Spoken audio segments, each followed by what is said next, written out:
मुझे बहुत डर लग रहा है। मेरी बच्ची, मेरा विश्वास रखो, मैं तुमको कुछ नहीं होने दूंगी। पर मम्मा, वो जब भी आता है मेरी सांस रुकने लग जाती है। मेरा प्यारा बच्चा, देखो तो सही, आपकी मम्मा आपके साथ है। एक माँ जो कि खुद भी डरी हुई थी, अपनी बेटी को पंखों में लेकर बातों ही बातों में सहला रही थी, मगर वो बच्ची तो बच्ची ही थी। वो रोए जा रही थी और डर के मारे कांपे ही जा रही थी। तभी आसमान में वो काला कौवा अपने पंख फड़फड़ाते हुए सीधा चिड़िया के घर के बाहर आ जाता है। ए चिड़िया, दरवाजा खोलो, नहीं तो मैं दरवाजा तोड़कर अंदर आ जाऊंगा। मम्मा, मम्मा वो फिर आ गया। नहीं बच्ची, आपको वहम हो रहा है, आप सो जाइए, बाहर कोई भी नहीं। मगर तभी जोर से लात मारता है वो कौवा, दरवाजा टूट जाता है और वो चिड़िया के घर के अंदर घुस जाता है। मालिक जी, आप थोड़ा तर्स कर ले, मेरी बच्ची बहुत डरती है आपसे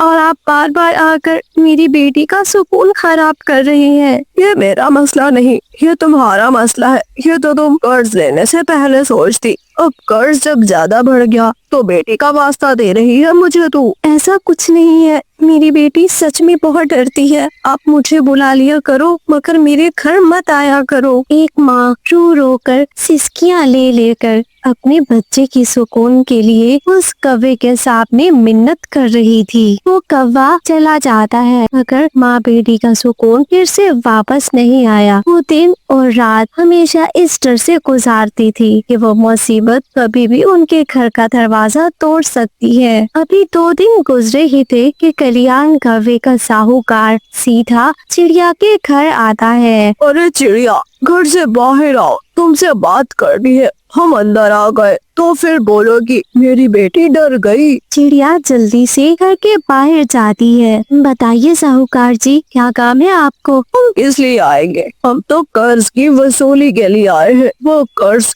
जो तुमने लिया था। मुझे पता होता अगर वो कर्ज इस तरह मेरे लिए जानलेवा बन जाएगा तो मैं कभी वो कर्ज लेती ही नहीं। तुमको अच्छे से याद था, तुमने 4 दाने कर्ज में लिए थे, 2 दाने दे दिए तो समय के साथ तुम पर सूद बढ़ता गया। अब तुमको वो 12 दाने देने हैं बेरी के। चलो दो, फिर हम लोग जाएं। अगर मेरे पास इतने दाने होते तो क्या मैं आपसे 4 दाने उधार लेती? मेरे पास अभी कुछ नहीं है। साहूकार गुस्से में आ जाता है और वो सीधा अपने मालिक कल्याण कौवे के पास जाता है। मैं तो कह कर थक गया, वो तो देने को तैयार ही नहीं। अगर उसके पास इतनी हिम्मत है मेरा दाना खा जाएगी तो मेरे पास भी हिम्मत है, मैं उसके पास कुछ नहीं रहने दूंगा। उस कल्याण के पास कुछ नहीं था सिवाय गर्व के और ताकत के बलबूते पर वो पूरे जंगल पर कब्जा करना जानता था। मम्मा,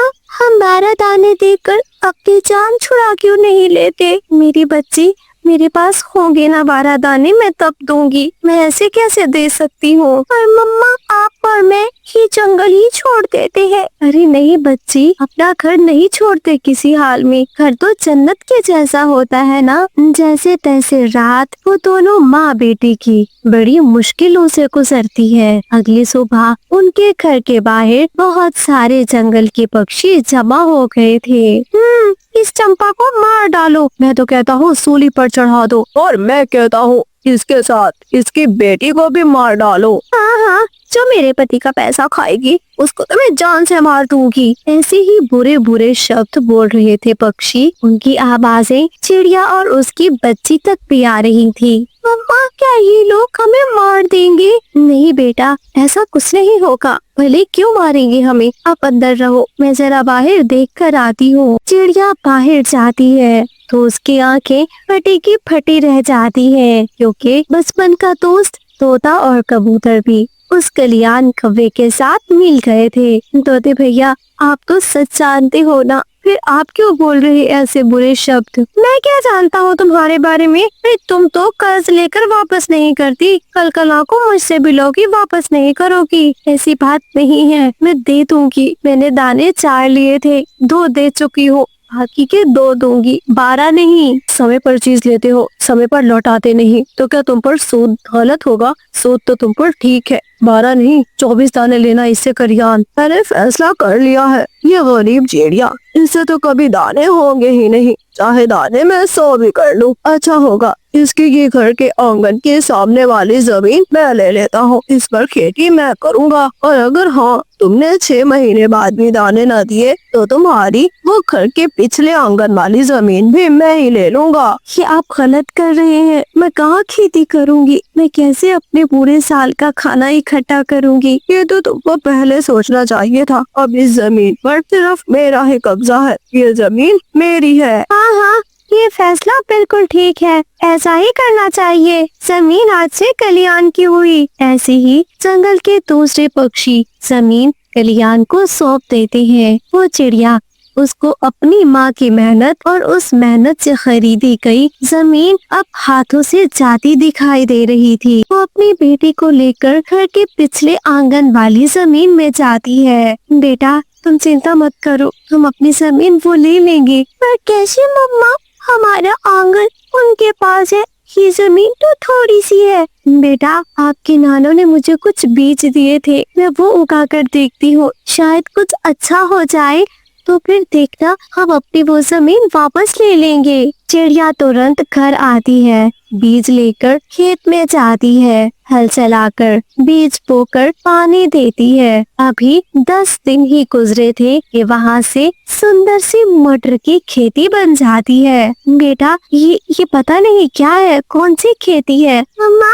मैं बताती हूँ, मेरी किताब में इसको मटर कहते हैं। P for पी मैंने मटर। इसका मतलब हमारी खेती तो बहुत कीमती है बच्चा। हाँ मम्मा, आप इसको मंडी में लेकर जाकर बेचो, फिर देखो। इससे पहले कि चिड़िया मंडी तक लेकर जाती, हाँ मटर मुझे भी देना। अरे वाह, मटर की सब्जी! मैं भी आज आलू मटर बनाऊंगा, मटर मुझे भी देना। ऐसे उस लंबी लाइन वाले पक्षियों ने एक ही दिन में सारे मटर ले लिए। चिड़िया के पास काफी पैसे जमा हो गए थे। चिड़िया कौवे के पास जाती है, ये रहे तुम्हारे पैसे। आज के बाद मेरी जमीन की तरफ मैली आंख उठाकर देखा तो आंख भी निकाल लूंगी। अरे तेरे पास इतनी हिम्मत कैसे आ गई? अब सिर्फ खेती करना तुमको नहीं, मुझे भी आता है, और मेरे जैसी खेती तुम कभी नहीं कर सकोगे। ऐसे चिड़िया मेहनत करके अपना कर्जा भी दे देती है और अपनी उस मटर की खेती से अपनी जमीन भी छुड़ा लेती है। एक छोटी सी चंपा चिड़िया अपनी बेटी के साथ जंगल में रहती थी। दिल से मासूम और भगवान की भक्त थी। चंपा चिड़िया आसमान की तरफ पंख छोड़कर प्रार्थना कर रही थी, भगवान सबके घर खुशी हो और मेरे बच्चे के पल में भी बरकत दे और मेरे घर में दाने की बरकत कर दे। मम्मी हम पूजा क्यों करते हैं? और दूसरी बात, हर बार पूजा हम ही करते हैं, जंगल के पक्षी तो बिल्कुल नहीं करते। बेटा जब दिल साफ होता है तो दुआ आसमान तक पहुंचती है। तोता, कबूतर और कौवी हर समय चिड़िया का मजाक उड़ाते रहते थे। चिड़िया सुबह में भी जाकर पूजा करती और शाम में भी जाकर पूजा के दिए जलाती। अरे मीना, तेरे भगवान ने क्या दिया तुझे? ना बड़ा घर, ना सोना, ना चांदी। बस पूजा करती है हर दिन हर रात, जैसे बादल खुशियां बरसाएंगे इसके लिए। वैसे भी भगवान तो जैसे कान बंद करके बैठे हैं। भगवान सब देखते हैं, बस कभी कभी भगवान को हमारा मांगना ही पसंद आ रहा होता है और हर दुआ का अपना एक समय होता है। पर जंगल के सभी पक्षी इस बात को समझने के बजाय चिड़िया की बातें मजाक में उड़ा देते हैं। रात के समय में दोनों माँ बेटी चांद की तरफ देख रहे थे। मम्मी ऊपर बादलों के पीछे क्या है? बेटा मैंने तो अपने पूर्वजों से सुना था कि वहाँ पर एक सुंदर सा मंदिर है और उस मंदिर में सच्चे दिल से पूजा करने वाले जा सकते हैं। तो क्या हम भी जाएंगे वहाँ? जरूर मेरी बच्ची, जब भगवान चाहेंगे तो हम भी बादलों के ऊपर वाले मंदिर में पूजा करेंगे। जैसे ही सुबह होती है पूरे जंगल में पूरे जंगल में हंगामा हो रहा था। मेरा सोने का सिक्का गायब है और कल यही चंपा चिड़िया मेरे पास आई थी। तो मतलब चोरी चंपा ने की है? हाँ, शायद चोरी कर ली हो। पूजा के नाम पर हमें पागल बना रही हो। शोर सुनकर चंपा चिड़िया वहीं पर आ जाती है। नहीं, मैं चोरी नहीं करती। मैं बरसों से इस जंगल में रह रही हूँ। मैं तो पूजा में थी, मुझे तो पता ही नहीं। अरे ये चिड़िया चोर है। हाँ हाँ, चोर है ये चिड़िया। चलनी गंदी आंखों वाली चिड़िया, तो चोर निकली। चिड़िया पर बिना सोचे समझे इतना बड़ा इल्जाम लगा दिया और फिर कोई भी पक्षी उसकी बात सुनने को तैयार ही नहीं था। चिड़िया उदास होकर रोते हुए बड़े पेड़ के नीचे जाकर बैठ जाती है। मैं तो हर दिन भगवान का नाम लेकर शुरू करती हूँ, हर रात भगवान के नाम से खत्म करती हूँ। हे ईश्वर, तू कब मेरे पे तरस करेगा? कब, आखिर कब तक मुझे सिला नहीं मिलेगा? बच्चे तो बच्चे होते हैं। उसकी छोटी सी बेटी अपनी माँ से कहती है, अम्मा, हम यहाँ पर नहीं रहेंगे, हम ये जंगल छोड़ देंगे। बेटा, ऐसी बातें नहीं करते। पहले तो मुझे इस इल्जाम को गलत साबित करना है। मम्मा, हम जानते हैं ना, हमने वो सोने का सिक्का गायब नहीं करा, तो हम क्यों किसी को साबित करें? माँ अपनी बेटे की मासूमियत को देखकर फिर से रोने लग जाती है। हे ईश्वर, तुमने मुझे इस दुनिया में क्यों भेजा जहाँ मेरी बेटी और मेरी जगह बिल्कुल भी नहीं? मम्मा, आपने एक बार बोला था ना, बादलों के ऊपर सुंदर सा मंदिर है, हम उसी मंदिर में चलते हैं। माँ बेटे की बातों को बच्चा कहकर टाल देती है। वो छोटी सी चिड़िया अपने दोस्तों के पास जाती है। हम ये जंगल छोड़कर जा रहे हैं। कैसे कैसे?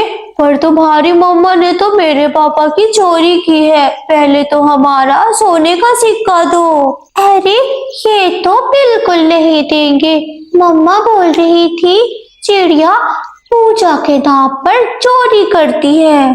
छोटे बच्चे हर तरह से चिड़िया की बेटी को तकलीफ दे रहे थे। वो भी रोते हुए वापस अपने घर को आ जाती है। अच्छा, और बताओ बेटा, वो चिड़िया की बेटी क्या कह रही थी? मम्मा मम्मा, वो तो बादलों के ऊपर वाले मंदिर जाने की बातें कर रही थी। बादलों के ऊपर जाने वाला मंदिर है? मैं तो इसको सीधा ऊपर पहुंचा दूंगी अगर इसने हमारा सोने का सिक्का ना दिया तो।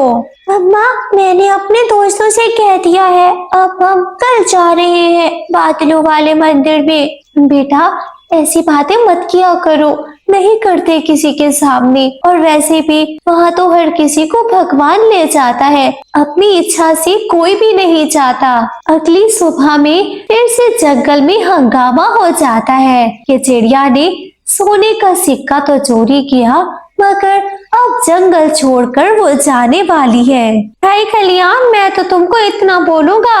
अरे कल्याण, मैं तो तुमको यही बोलूंगा कि चिड़िया इससे पहले भाग जाए, इसको पकड़कर बांध दो और अपना वो सोने का सिक्का ले लो। अरे चंपा चिड़िया, तू भी कान खोल कर सुन ले, मैंने कोई कच्ची गोलियां नहीं खेली। मुझे अपना हक लेना आता है और मैं तुमसे अपना हक जरूर लूंगा, चाहे कुछ भी हो जाए। जंगल के कुछ खतरनाक पक्षी चंपा चिड़िया को उसके घर से लेने जाते हैं। चंपा को लेकर जैसे ही आते हैं, वो कल्याण कौवा चंपा को एक पेड़ के साथ बांध देता है। कल्याण, ये सब तुम गलत कर रहे हो। मैंने तुम्हारा वो सिक्का चोरी नहीं किया। तुमने ही किया है, मुझे पूरा यकीन है, तुम ही सिक्का चोर हो। मेरी मम्मा चोर नहीं, आप मेरी मम्मा को छोड़ दो ना। ये छोटी चिड़िया अलग से चिक चिक करती है। उल्लू दोस्त, इसको भी पेड़ के साथ उल्टा लटका दो। अब तो जुल्म की इंतहा हो गई थी। माँ तो माँ, बेटी को भी उन्होंने उल्टा लटका दिया था। पति जी, अब तो तुम कर दो पुलिस को फोन और दोनों को थाने भिजवा दो। मैं बिना चोरी की सजा नहीं ले सकती। तुम लोग मेरे साथ गलत कर रहे हो, छोड़ो मुझे, छोड़ो। जंगल में कोई भी पक्षी चिड़िया का साथ नहीं दे रहा था। तभी वहीं पर कबूतर भी आ जाता है। अरे कल्याण, तुमने बिल्कुल ठीक किया। अगर कोई हमारी ऐसी चोरी करेगा तो हम भी जरूर उससे बदला लेंगे। कबूतर भैया, आप और मैं तो बचपन के दोस्त हैं, क्या आप मेरे हक में नहीं बोलोगे? मैं किसी के बारे में कुछ नहीं जानता, मैं वही जानता हूँ जो दूसरे जंगल वाले जानते हैं। तुम चोर हो और सच में चोर हो। आज का दिन बड़ा ही कोई जालिम था कि जिसने चिड़िया को हर अपने पराये की असलियत दिखा दी थी। तभी पास वाली नदी से एक कछुआ बाहर आता है। कछुआ धीरे से चलते चलते उसी पेड़ के पास तक जाता है। ये तुमने छोटी चिड़िया को क्यों फंसा कर रखा है? थोड़ी बहुत शर्म भी है तुम में या नहीं? अरे चल चल रेंगती मखलूक, अब तू हमें सिखाएगा कि हमें क्या करना चाहिए। रुको रुको, तुमको तो मैं ही उल्टा लटकाता हूँ। तभी वो कछुआ सोने का सिक्का निकालता है। ये रहा तुम्हारा सोने का सिक्का जो कि मैंने चोरी किया और तुमने बिला वजह बेचारी चिड़िया और उसकी बेटी को लटका के रखा है। ये तो तुम्हारे पास कैसे आ गया? ये तो चोरी हो गया था और ये चोरी तो चिड़िया ने की थी। तुम लोग बहुत गलत हो। मैंने चोरी इसलिए की कि तुम हर समय आकर पत्थर मारते रहते हो पानी पर और मेरी पत्नी का सर फोड़ दिया। सजा में मैंने तुम्हारा सिक्का ले लिया। तभी सब कल्याण पर हंसने लग जाते हैं। अरे वाह कल्याण, फटा पहाड़ निकला चूहा, वो भी मरा हुआ। चलो इस चिड़िया को तो छोड़ दो। दोनों पति पत्नी की काफी जंगल में बेइज्जती हो जाती है और कल्याण पर हर कोई हंस रहा था। चिड़िया की पूजा आज के दिन रंग ले आई थी। तभी आसमान से नीचे एक झूला उतरता है। मम्मा, हम जा रहे हैं बादलों वाले मंदिर में, चलो मेरे साथ। चिड़िया और उसकी बेटी उस झूले पर बैठकर सीधा आसमान की ओर बादलों के पार चले जाते हैं। वहाँ पर एक सुंदर सा मंदिर था। उस मंदिर में बैठकर वो ढेरों ढेर पूजा, प्रार्थनाएं और दुआएं मांगती हैं। बेटा, मैं कहती थी ना, दिल सच्चा हो और साफ हो तो दुआ कबूल हो जाती है। हाँ मम्मा, और मैं भी कहती थी ना कि हम बादलों वाले मंदिर में जरूर जाएंगे। ऐसे वो माँ बेटी जी भरकर पूजा करती है। प्यारे दोस्तों, अगर आपको हमारी कहानी अच्छी लगी हो, कहानी को लाइक, चैनल को सब्सक्राइब करना नहीं भूलना। आपका धन्यवाद।